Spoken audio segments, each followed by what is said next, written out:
Buddy Buddy. Sorry, I thought this was my YouTube channel. Today I am with my friends and we are going to be playing the shoe stack challenge. You guys know how this works? No. Basically, we're going to start off by taking off all of our shoes. Okay. I took mine off at the door. Well, go get them, Kyle. Come on, jeez. And we're going to stack one shoe after another in a person's arms until they can't hold anymore. What? And the last person to add their shoe to the pile to make the shoe holder drop all the shoes has to smell every single shoe in that pile.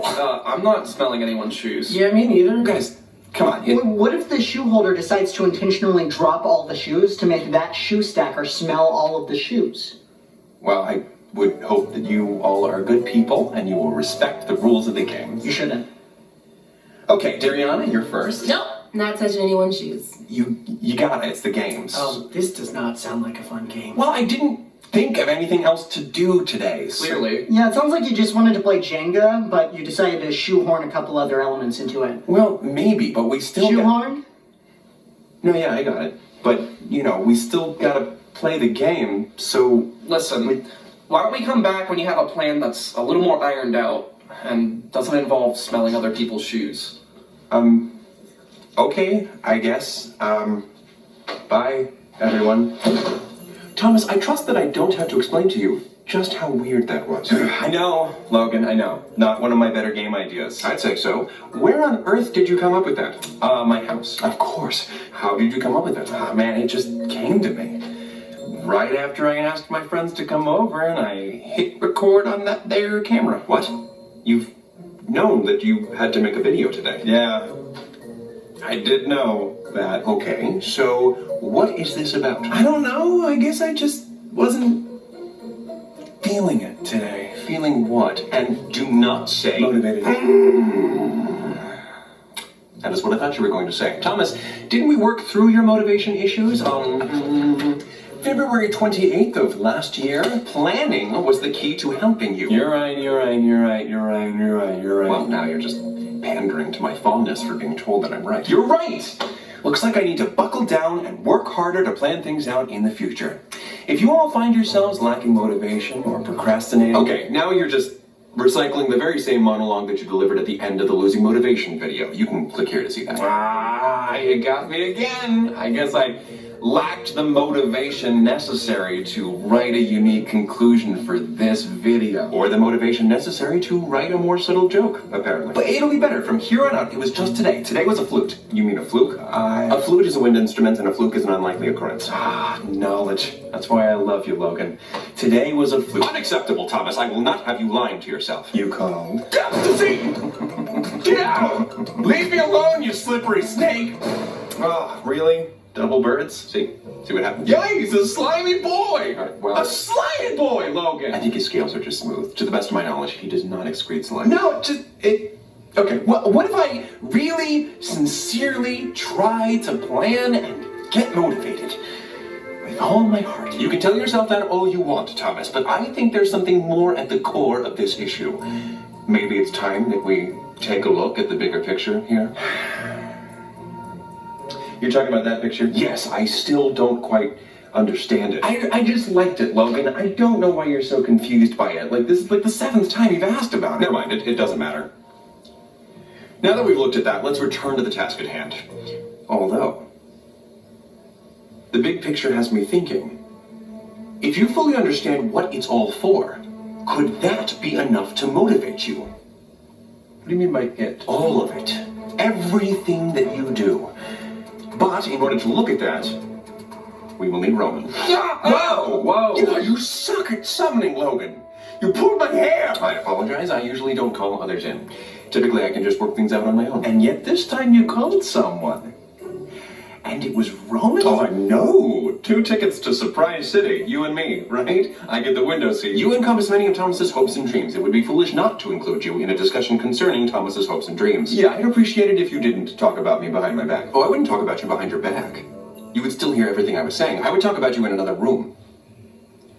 Fair enough. Of course, you and I have our differences. We disagree on many things. Yeah, understatement much. Wow. But there is one subject matter on which we have always agreed that Thomas needs improvement. How he spends his time. True that, Pat. I'm Logan. Oh, shoot. I'm sorry. It's the glasses. It totally throws me off. I don't believe you. I think you're just being a jerk. Anyway, I have a hypothesis about why our efforts to push Thomas towards a more productive lifestyle have been unsuccessful. There's a disconnect between what needs to be done and Thomas's understanding of why it needs to be done. If we can manage to make the items on Thomas's to-do list serve as regular reminders of Thomas's endgame, then I believe we will see some improvement in his productivity. Meaning that the tasks themselves will motivate Thomas to perform said tasks. Bravo, Logan. See what happens when you guys work together. Thomas, can you let the grown-ups work this one out? Thank you. Thank you. You're like the myth of the great man baby. Looks like a man, acts like a baby. I'll be quiet. So now we are tasked with reminding Thomas about, putting it simply, why he does everything that he does. Oh, well, I'll gladly explain that to you, Thomas. Oh, I mean, we'll gladly explain it to you. What the? Get it! Get it back! It's all about achieving ultimate fame, riches, and living in a mansion hidden by a waterfall on the side of a mountain. Wait, what? No.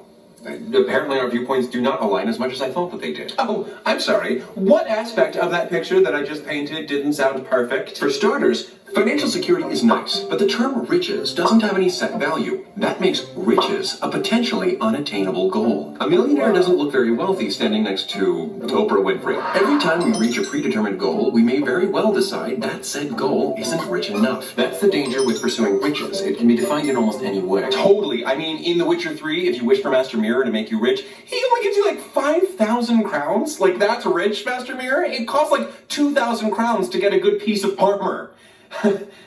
I never thought I would be able to say this without seeming like a hypocrite, but you are a huge nerd. As for your other point, notoriety does have its advantages, especially in regards to opportunities that might have otherwise been unavailable to you. It opens many doors, if you will. That said, you already suffer from severe social anxiety, and the more widely recognized you become, the more frequently strangers will approach you in public when you are unprepared to socialize. You called? Oh, I'm sorry. No, we're just chatting. All right. Just be careful what you talk about. Because I'm listening. Hi, Virgil. Said Thomas. Okay, well, what about my mansion? Oh, yes, of course. That. What about it? It's stupid. There's a million reasons why that's a bad idea. Okay, well then if my ideas are all so stupid, why don't you explain why we must do everything that we do, Mr. Smarty Pants? Gladly. Thomas. Geek Squad! More like Squadless Geek! You're alone! Well, you're lashing out like a little bratty baby. I'm going to take the figurative high road and ignore your name calling. But you just called me a little bratty baby.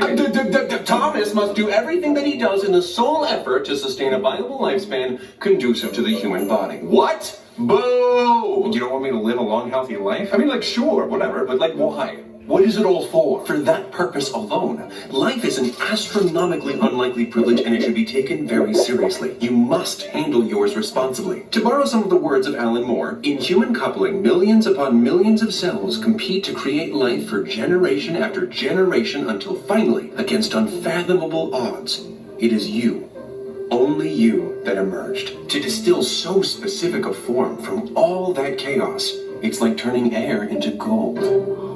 Yes, but what is your reward for a lifetime of effort? Life is the reward. I'll provide you with an illustration. Let's say that you're the type of person that really appreciates automobiles, and your Aunt Patty gifted you a Lamborghini. How would you treat it? Would you enter into a demolition derby and destroy it? No, you would keep it clean, you would keep it safe, and you would make sure that it sees all of the necessary maintenance. Any behavior to the contrary would demonstrate a lack of appreciation for the gift you've been given. Yeah. All right, listen. You want to bring visual metaphors into this? You got it. If you've been gifted this shiny car, rims of gold, windshield of diamond. Windshield of diamond?